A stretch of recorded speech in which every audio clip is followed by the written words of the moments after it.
The issue of gay marriage is now before the U.S. Supreme Court, but the topic has long been on the minds of people here in North Central Florida. TV 20's Chris Gilmore joins us now. Chris, religious organizations in our community are divided on the topic. And all we can do is wait and watch, Dave, as the High Court hears arguments on both sides of the issue. Today, a South African freedom fighter was in Gainesville to discuss his journey fighting for the legalization of gay marriage. Across the pond in the U.S., the same battle is still underway.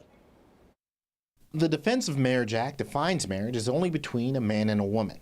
This week, though, the definition is being put under the judicial microscope of the federal courts. Some local religious leaders say that the definition of marriage is quickly changing from what it used to be. Same-sex marriage is not a controversial issue. It's one that we're excited about, and we, as part of our stance of loving and accepting all people, that includes recognizing and celebrating all of the loving relationships in our congregation. Recently, congregations like Amlin's have been in the national minority. Florida currently doesn't recognize same-sex marriages, but South African freedom fighter Albie Sachs says the time is ripe for change. And the real issue is how do you manage difference, not by suppressing it,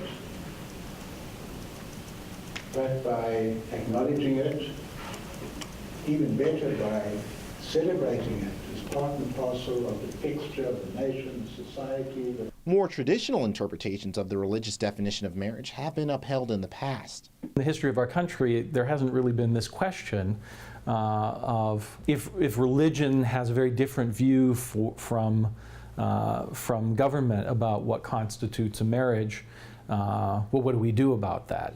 In the main, people have been sort of in agreement about that.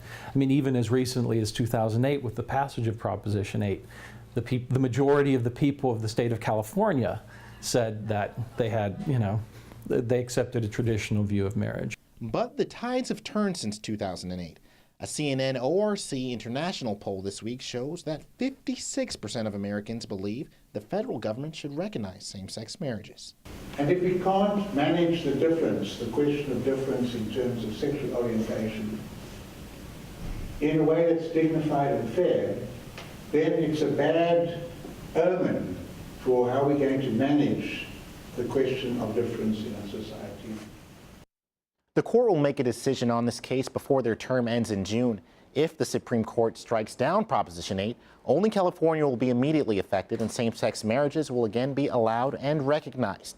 The other potential outcome is that the Supreme Court can uphold Proposition 8 and defend states' rights to amend their constitutions. Chris Gilmore, TV 20 News.